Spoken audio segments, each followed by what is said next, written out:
Committee meeting for the School District of Waukesha. Can we verify that the meeting has been properly posted? Thank you. In honor of today being 9/11, I do want to take a moment of silence to support all of the men and women that lost their lives 22 years ago in the tragic events of 9/11, as well as to offer our support to the men and women who continue to serve and protect and sacrifice their lives on a daily basis. Please join me.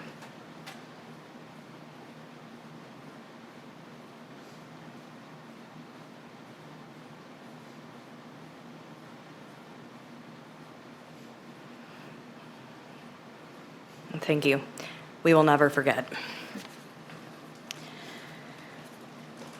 All right. We are at the point of the meeting where there's an opportunity for public comment. We do not have any public comments tonight. There are none. All right, moving forward into our action items. The first action item is the approval of minutes from 8/7/2023. We do note that there is one adjustment that I have, that Pat McCaffrey was an excused absence that I did not call out, that will update. Is there any other updates on the minutes, comments? Okay, I'm looking for an approval. Ms. Make a White? motion that we approve with that modification. Thank you. Second. Oh, he's got it. Seconded in by Mr. Wad. All right, the next action item, and we need to do the, oh, sorry. All in favor, say aye. Aye. All opposed? Passes 5-0. All right, next action item is the approval of the vouchers. Did we have any questions this month? We had one question relating to legal fees, the legal fees since March. The question was, what has been the amount the district has spent on legal fees since spring break? And that amount in all legal fees was $143,818.49. Great, thank you. Welcome. Is there any other questions on the vouchers? If not, I'd be looking for an approval or a motion to. So moved. A second. Okay. Motion by Pat, seconded by Dr. Piasek. All in favor, say aye. Aye. All opposed? Passes 5-0. All right, the next action item is Board Policy 8550, competitive food sales. We're recommending a change to the policy you just referenced, 8550, to put us in line with current state of Wisconsin guidelines. But this request is actually, and it's just for the secondary schools to allow fundraising activities at the school. And Ryan, Pat, and West run a unique program out there, their cafeteria that's an educational and fundraising activity all rolled into one. So I asked Ryan just to come and answer any questions or maybe outline that program a little bit, and then ask for approval to put us in guidelines with our operation, newer state guidelines on food service competitive sales, and then to move that forward to the board via the consent agenda. Thank you, Darren. So West has had a cafe, not our cafeteria, but a cafe in our media center the past, my goodness, 6 or 7 years, I believe it's been, if not longer. A Trek project is what it started as. Trek is a program that we have at West that is really a passion project type program, a personalized learning program that has stuck for a while. We probably have between 50 and 70 students that take it every single year. And the cafe was one of the projects that a student came up with and procured funding to be able to build this cafe and then be able to run that as a fundraiser for all of our clubs and activities at West. That continued to roll into other educational opportunities where who continues to run it after it's built. And so that has gone to the Trek program. So multiple students do hiring of other students to run the cafe. They also do all the ordering and the finances with the oversight of Brandon Ignarski, one of our Trek teachers who runs the program as well. It has also morphed to include our special education student population, those who receive special education services. Some students learn life skills to do customer service, to interact with all students within our building, to take money, count money, basic skills for job skills that all of us need to have. And so that altogether has been a really big plus for our school. And then the fundraising component where these students gain that experience, but then money that is raised gets to go to all the clubs throughout the course of the year. So every week, a club will have a week where they're getting some fundraising opportunities, and then they can use that money to work within their club and do certain things that they want to save money for or continue to fundraise, et cetera. So it's been a great program for us, and to be able to have a couple more hours a day to run that is just a benefit educationally for our clubs, activities, and our students. So the lunch period itself is still protected under policy, so outside group or fundraising groups, 30 minutes before the first lunch period or 30 minutes after the last lunch period. So again, we're just trying to gain them more access to a program and other programs that may follow at the other schools or at West, to be able to, again, meld educational benefits and fundraising benefits. Ms. White? Is this something that's run every day then, or what's the schedule for it, being run at West? Yeah, it's run every day, and it would, with the policy change, it would be able to run for 2 hours in the morning time and then 2 hours in the afternoon. So you'd get about 4 hours a day for students to be in and out. Mr. Wad? So does this expand the ability to raise money now? Or is this just a reflection of how it operates today and we're putting it into policy to reflect the way it operates? It expands a little more time to maybe make some more money or do some more fundraising, but that's not really the primary purpose, because doesn't mean more money will be raised necessarily Sure. with the time. But yeah, but more opportunity for students to be there and to have that. So it's a dual benefit to have it open longer, of course. Okay. Ms. White? I'm wondering if there are other programs that are impacted the same way. When I was teaching, I ran a special ed class, entrepreneurial projects, and we would sell during lunch hours, actually, hot chocolate or pickles on a stick, and just a variety of different kinds of things that were not beyond the healthy food option per se, but we're able to do that.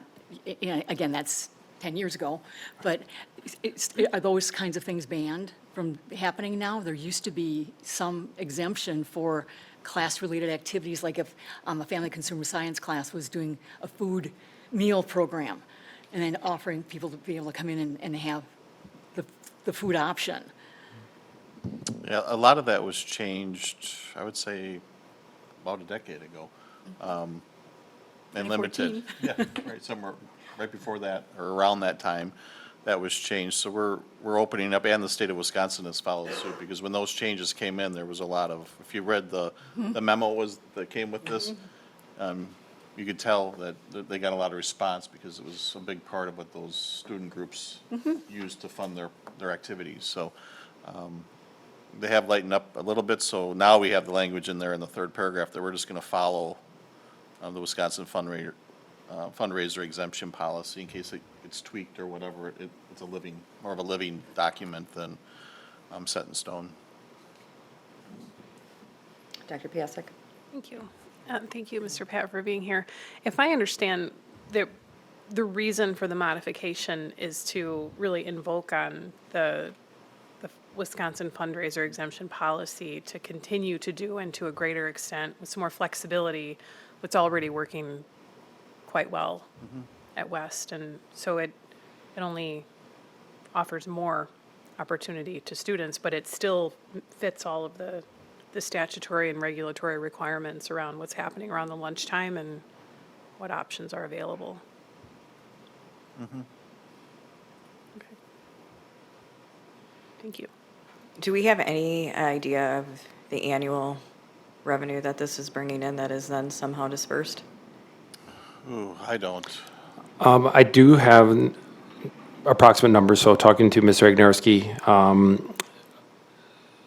when clubs get 1 week, they are averaging around 200. For that week last year, it varied between about 350 and 440, so it just depended on the week. And then all of that is the exemption component, so their fundraising, their week is part of the exemption following state expectation and policy. So that's what they can receive somewhere in there on average, some weeks less, some weeks maybe a little bit more. Good, that's a nice amount, especially if they can do it twice a year. Any other questions, comments? And this is secondary schools only, elementary is still status quo.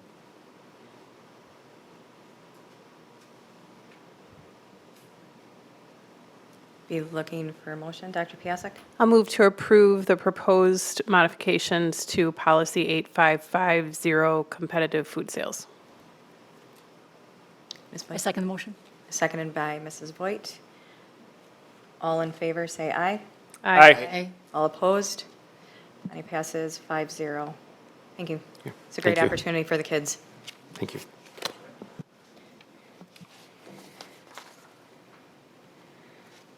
Okay, we are now moving into the discussion items for this evening. The first discussion items is the 2023-2024 budget development. Again, Mr. Clark wanted to bring forward further discussions as we move forward in the budgeting process and share some additional information. Yeah, I had, after our meeting in August, maybe some of the board members got some feedback on the preliminary tax rate and tax levy, and I got several questions, or a handful of questions myself, so I thought we'd just revisit it quickly and talk about what we even know a little more now than what we did at the time, because keep in mind, the preliminary budget was actually built in July, right around the time the state budget was just getting finalized, so there was a lot of questions and assumptions needed to be made. But I thought it'd be a good time to refresh everyone's, what we approved and what will be presented at the budget hearing on Wednesday. And then I have some additional information just to show you how much this can shift and some of the things that we can use to utilize, to minimize the final levy in October. So I put on your desk tax levy scenarios, and one thing we've got from R.W. Baird is a property valuation estimate. We had 5% in our preliminary budget. I tend to do a rather conservative number in September and come back hopefully with a better number in fall or October. And that's the case here. I had 5%, and Baird, who's normally very accurate on this, is coming in at 9.3%. On average, keep in mind, we serve 7 or 8 municipalities, and every municipality has their own property valuation story to tell. So this number that you see as a levy increase, you can't extrapolate to every municipality. It doesn't, there's too many other moving parts to have it be that simple for us. So I'm just going to project this quick so people can see what we're talking about.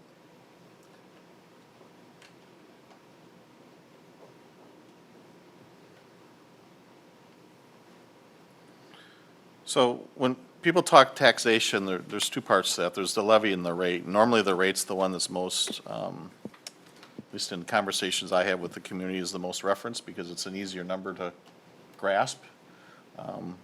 But levy, to me, is a truer measure of what's happening with taxation. But if you're a growing community, even that gets a little muddied. So what I did, scenario A, there's two scenario A's at the top. And what I did is I ran the same numbers as what we approved for the preliminary budget. And then I ran the same, again, exact same revenue limit, aid assumptions, et cetera, except for I put the 9.3% equalized valuation in there. And the preliminary budget has a $6.01 tax rate. And again, I think this number, this 9.3% estimate is a very sound number, somewhere in that neighborhood. It won't be exactly that, but the rate itself will drop to $5.78 per $1,000 evaluation. So you can see how there's a lot of movement yet. And when we talked last month, we talked about, the best available information on state aid was DPI's July 1 estimate. We went with that. It was, we hope to be the most conservative, but I can't tell you that because aid's a very difficult number to project out. So other things that will become forthcoming for us, and I put it in the executive summary, on top of the final valuation, this Friday already, this is the fastest it can happen, the third Friday of September count will be completed. We do not have the results on the evening of September 15th. It usually takes about 10 days to 12 days to, about 90% of the count's easy, and you get down to that 10% where or the 80-20 rule, or however you want to frame it. A lot of work has to go into that, a lot of detailed work. So we will be collecting that data soon. The final property valuation that we were just talking about, we'll get on the 1st of October. October 15th is a big day because we find out our state equalization aid, and that, if someone could tell me the aid number right now, I could really nail down a levy estimate very quickly and be pretty accurate. So that comes in, your voucher participation levels, which is part of the revenue limit. We make some assumptions. This year, we assume that those voucher programs or choice programs, is more of an umbrella name for it, we estimated a 10% increase. So if it's less than that, revenue limit will be less. In theory, the tax levy should be less, but we won't know that because we're not given those names until the certification comes through. So hopefully that's helpful information. And then the last thing that we will look at in terms of finalizing the levy that the board will approve on, I believe it's the 22nd of October, is the defeasance of debt. We've been very aggressive in buying down our referendum-approved debt over the last few years. Last year, we were able to defease, and the levy went down 10.2%, I believe it was. The rate went down by 20%. And now we kind of have upswing maybe in tax levy. So it just, we can look at, what's our plan for that. And I have PMA Financial running some analysis that I'll share next month, and we can kind of eyeball. Either way, we're on pace to pay off that debt completely. And I would say at this point, based on our conversations now, between 6 and 8 years, where 20 is the norm for school districts. So, so not many tools, but we have some, and this information will keep moving forward. And we will work, and I looked at last year's budget, and now granted, the levy went down 10%, so everything looked beautiful come October. But just to show the trend, I didn't go back more years. But I want to say the last several years, we've had a higher tax levy and rate in September than we did in October. And as soon as I say that, it won't happen this year, but in theory, that's what we shoot for. Lastly, as I thought about all this, one of the purposes of the preliminary budget is to have conversations like this. It's a snapshot to let the public know what we're thinking in terms of the bill they'll receive in December. It's all taxes, but the one that sticks out the most is the property tax bill in December. So it's good, and I welcome the feedback, and if anyone has questions, they can certainly reach out to me directly. My phone number and email's on the website. So that's all I really had on that. I really wanted to outline the steps moving ahead to the October approval.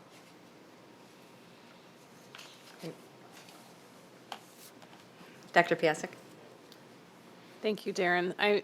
Over the last few years, I've come to appreciate just how complicated all of this is, and it's taken a lot of hours and a lot of time to just kind of dig in and understand it. Even as a resident and a taxpayer myself, you look at those bills and you don't always know the state credit and you know, the line item, school tax.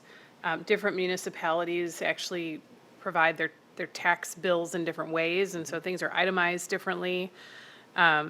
And then I know that as a community, as a whole, a majority of our residents come from the city of Waukesha and are feeling something almost unprecedented from a assessment perspective.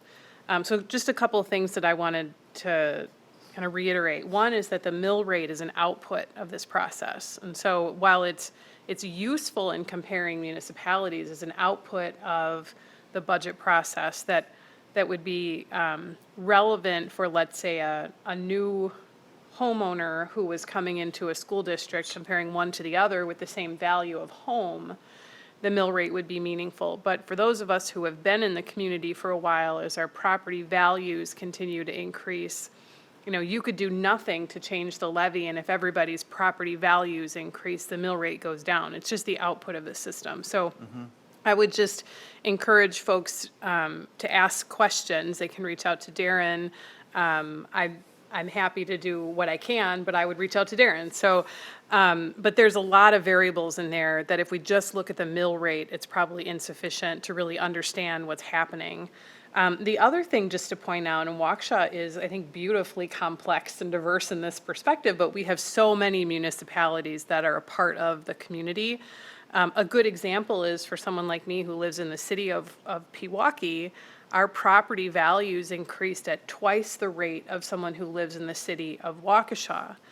But our reassessments happened 3 years ago. And so when that happened, coincidentally, because the levy hadn't changed much, our taxes went down even though assessments went up. So you can't just look at assessments, you have to look at overall equalized property value. And that's the big number that we were kind of waiting for. And I think it was communicated to some degree by the newspaper and some other pieces to that. So, and then there's a lot of downstream things that now we're just kind of waiting for, which is like enrollment numbers and aid information and all of those pieces. So I think I just want to reiterate that when we met last month and we approved the preliminary budget, we talked in this meeting about kind of putting forward the worst case scenario, because anything short of that would set us up to disappoint potentially.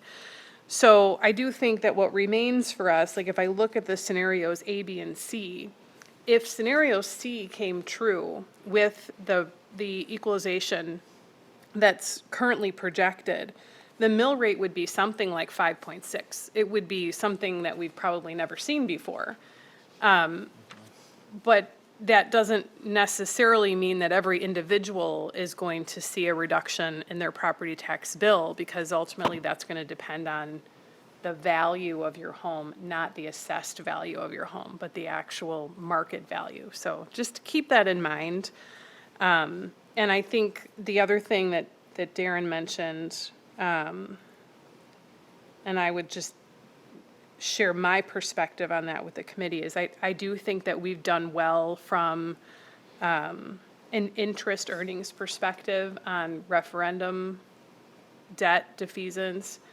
And when you think about where we're at economically, I would lobby to some degree, share some of that benefit with our constituents, right? If someone can hold on to some payment toward that referendum and earn interest in their own bank account as opposed to us earning interest in our bank account, I think that's better for the community. So I'd be very interested in considering some balance of interest earned on referendum dollars levied versus what we do this next year. Because the alternative to that is we have some big dips and then kind of recover from that versus trying to kind of keep it steadily improving over time. So just my thought as far as what some of the things are that we have in our control. I think that's something that we need to spend a little bit of time considering what's good for the district and also good for the constituents.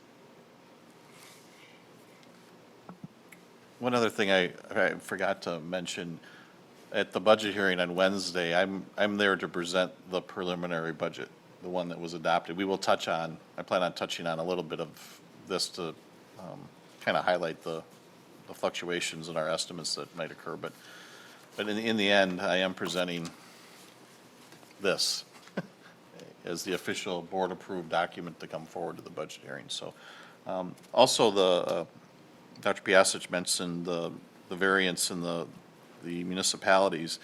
And I know that the city of Waukesha's reassessments has been well into the double digits on average. I don't know what the specific number was, but Baird, under equalized valuation, and I think that's an important distinction, is saying that the city of Waukesha will come in around 9%. So they don't move exactly with each other. And for people who might be wondering, well, what's the difference between assessed versus equalized? Why don't you do one or the other?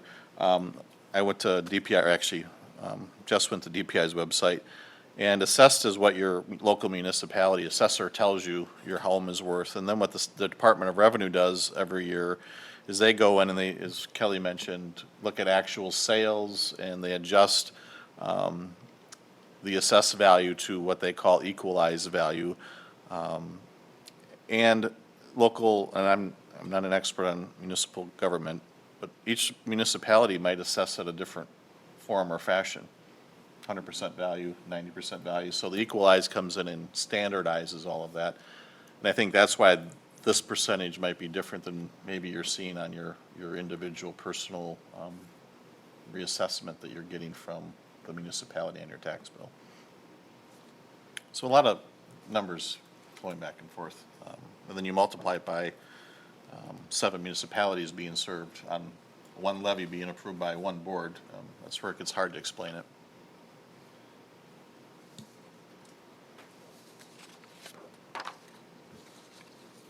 Any other questions or comments? I appreciate the clarification, Mr. Clark, and obviously the input from Dr. Piasek. I know a lot of the feedback that we were hearing from the community is it's really semantics and not, right? So I think the biggest concern was they heard 5.7% increase in the levy.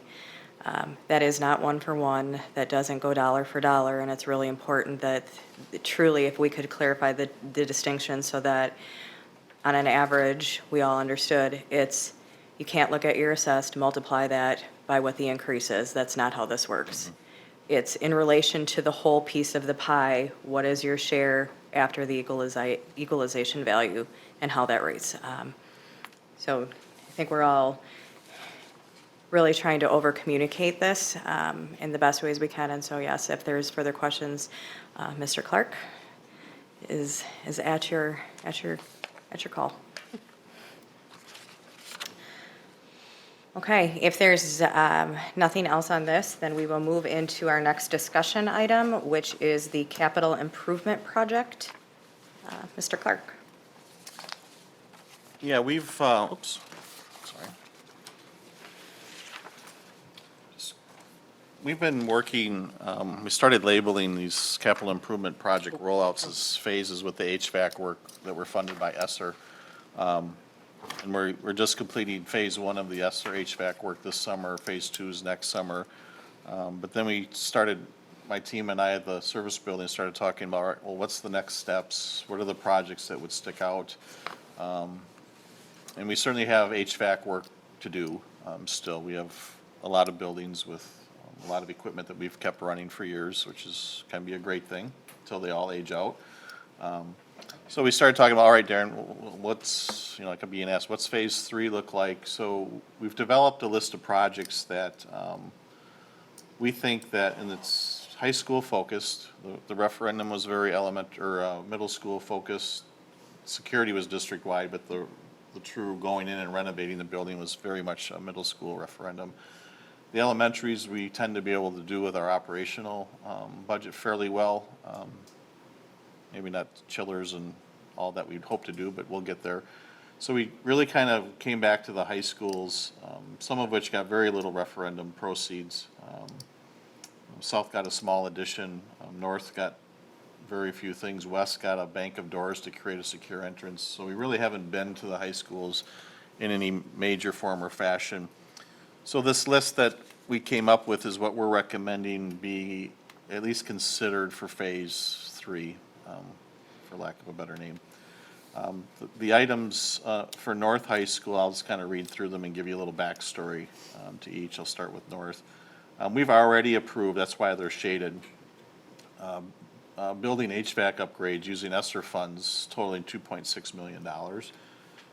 North was just one of those schools where the equipment we couldn't get to ensure it would be ready for this school year, so that'll all happen next summer.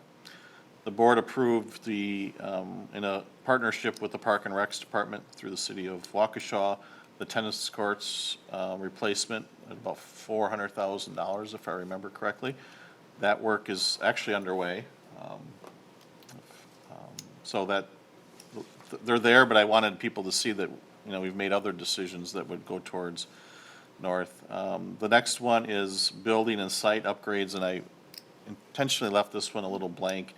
We've talked about some field upgrades there, some things we'd like to do with the building, but in terms of the fields and the exterior of the building, I think we really need to spend some time and look at North's water retention problem. It's very low, and I don't want to rush. I'll just use a softball diamond. We've talked about replacing that or trying to upgrade that. Very wet. I think I don't want to just put that on there to say we put it on there. I think we need to take some time and really study that area and chart our path. So I have that kind of in fiscal year 23 to 25 because you want to do it right for this kind of upgrade. So I didn't want to try to define it and then it ends up not being that. And then someone says, well, no, you talked about this in September, and it goes from there. The pool space at North, we're kind of at a breaking point, or a decision point, I should call it, for the North Pool. The North Pool's HVAC system is actually part of the HVAC upgrades I referenced up above. We have a lot of deferred maintenance in that pool. Pools are expensive to operate. I'd like to spend the next month out at North I've already talked with the principal and AD, but talking to the Booster Club and just trying to, what do you envision that space being? If we convert it to like a gym space, auxiliary service space, multi-use, you save about $250,000 on the HVAC equipment. Because HVAC equipment for a pool is very expensive because of the chemicals and all the things that go involved. I don't have a horse in that race. I just think it's time before we invest in the HVAC system. We have a lot of deferred maintenance on the pool equipment there. Is this the long-term vision? And again, I'll reach out further to North High School to get their feedback on what they foresee. Auditorium upgrades I have for three of our larger high schools. Lighting, curtains, the lifts, there's a whole slew of things. West High School, their auditorium seats, I'm told, were actually at Les Paul at one point. So, I don't know if that's true, but be a lot of money to move those seats, I would think. But those types of things, there's a lot of need there, and I think it's an area that each high school could use, or some related department. Outdoor storage at North, I don't know about you, but when I drive by North's track, it looks like they should be ice fishing out there with all the shanties, to kind of formulate a plan on how to better structure that and make it not only more appealing but more useful space. South High School, this is where we continue the HVAC work. A lot of work, every one of these high schools is going to get continued HVAC upgrades. The South Field House, Tech Ed wing, locker rooms, some related bathrooms, does not have AC, and anyone who's done graduation ceremony there as a board member knows. But we're looking to bring AC and upgrade all the HVAC systems leading to the South Field House. There's a lot of improvements we'd like to see at South Field House. The problem is it's a huge space, and the amount of money you could spend there all in one swing is, we just can't do that within our existing budget. So we would design the HVAC system to make it possible for to do any of the other changes that we would likely do in that field house. The instructional area, which in what the B&G guys call the Kmart wing, which is that instructional space that shoots straight out where Kmart used to be, we would look to bring AC to that building. So really in terms of HVAC equipment in the field house, the other two high schools have cooling in their field houses. So we're really kind of standardizing, and most of their instructional spaces are cooled. If you've been around the HVAC conversations, you know I never say always or completely with those schools, because there's always some space that's not going to be hit. Probably the biggest project, I think, in terms of a safety thing in the amount of use is the South Stadium bleachers. I think it's time that we take a good hard look at what we want that to look like. We're replacing boards out there that get cracked on a regular basis. It's just not what I think we want to end up with in terms of facilities. And then south, again, the upgrades, I've been in conversations, Steve Schloman and I, about upgrades they'd like to see there. One thing, a new soundboard, LED light, stage lighting instead of the old hot fluorescent or whatever those light bulbs are. And then west, auditorium upgrades again. They're in need of chiller replacements, and what they'd like to see in terms of facility upgrade would be the replacement of and turfing of their varsity softball field.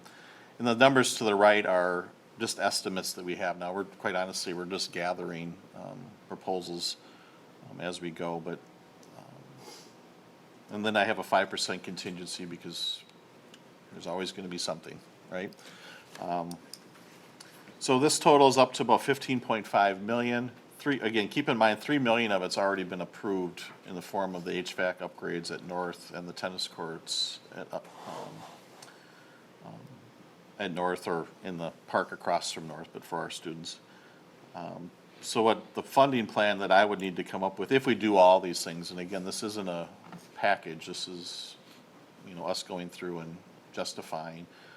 Hopefully you look at them and say, yeah, a lot of these seem very needed, or you understand the rationale behind it. But I would come back with a plan of around $12.5 million to fund it out of our operational budget, no referendum proceeds. There's none left from the 18 referendum, but so I thought we'd share it just to kind of frame a conversation. I didn't put certain dollar amounts with each one because it's more theoretical at this point about how we want to go about doing it, but I did want to give you some context in terms of likely cost. Great, thank you. I think that, obviously everything that we take a look at as spending comes with a sticker shock. But I do think there's a piece to prioritizing this phase 3 in regards to safety. I mean, a couple things that jump out for me are the south bleachers. And when I was there for a basketball game post ACL surgery, it was a safety risk, A, to sit on the ground, and B, because the players and the balls were being thrown at my head level.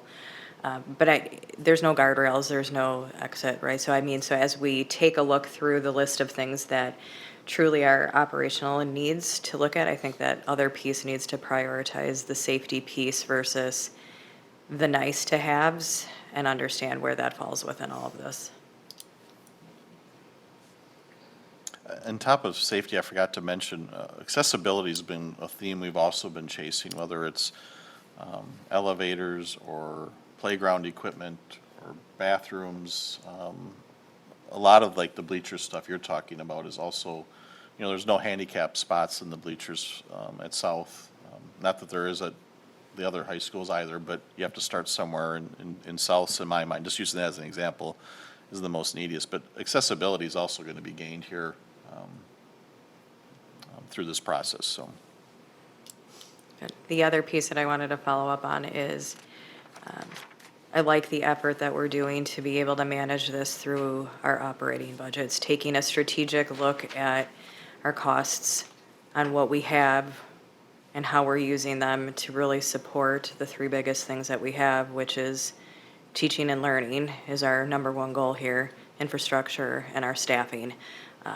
Those are the key areas that we need to do, historically have done a horrible job of really making sure that we are laying out a budget that is looking 1, 3, 5 years out and assessing those funds so that we can actually take care of the needs that we have. I think we were very blessed with the ESSER funding that we got to really do some good things that were well in need and long overdue. Dr. Piasek? Thank you. Just a couple of things I want to respond to, you, Ms. Kozlowski, because they triggered a couple of thoughts. I do think, like, built into our KPIs, we have a threshold around maintenance-associated budgeting. And I think Darren and his team have done a really good job of finding the resources to do some of those things, in particular over the last couple of years, and especially looking here at this plan. So because we're a big district with 3 high schools and 12,000 students, I think, we have an obligation to maintain those facilities, obviously, but I very much appreciate how we've leveraged ESSER and then kind of built some of our own, additional resources in there. I think also with some of the administrative recommendations on right-sizing the building footprint and some of the successes we've had over the last year in doing that, it allows us to kind of reinvest those property values someplace else. So I'm happy to see that. And then as it relates to the facilities themselves, I do agree with you that just the access and safety is probably top priority. The other thing on ESSER, and just another reminder as we're going through the budget planning process, the allocation of the ESSER funds, we utilized, I think, above and beyond what was intended for learning recovery and curriculum investment, which is great. And then the balance of it we put into really bringing all of our facilities up to date. But that came with the trade-off of the state per pupil increase from the levy perspective. And so that's actually what's kind of reflected in that decreasing mill rate over the last couple of years. That's probably hitting us a little bit harder this year than it had in the past, because where there were federal funds to make some of these investments, there wasn't the per pupil. So now we're getting back to the per pupil and kind of having to reallocate some of the facilities related things. So when I see a plan like this, where our 3 biggest high schools are getting resources that 95% of our students will at one point benefit from, I think that's a really nice way of kind of paying that back to the students and families in the community. And so I really appreciate just the thoughtfulness into kind of finding something that benefits everybody, keeping in mind that the athletics facilities are not necessarily everybody, but everybody uses the auditorium. Everybody's been to Band Fest at the various high schools. And so these are facilities investments that I think really touch a majority of our students, and I feel really good about that. And if we can find the financial means to do it without having to go back to the taxpayers to ask for that, I think that's another win.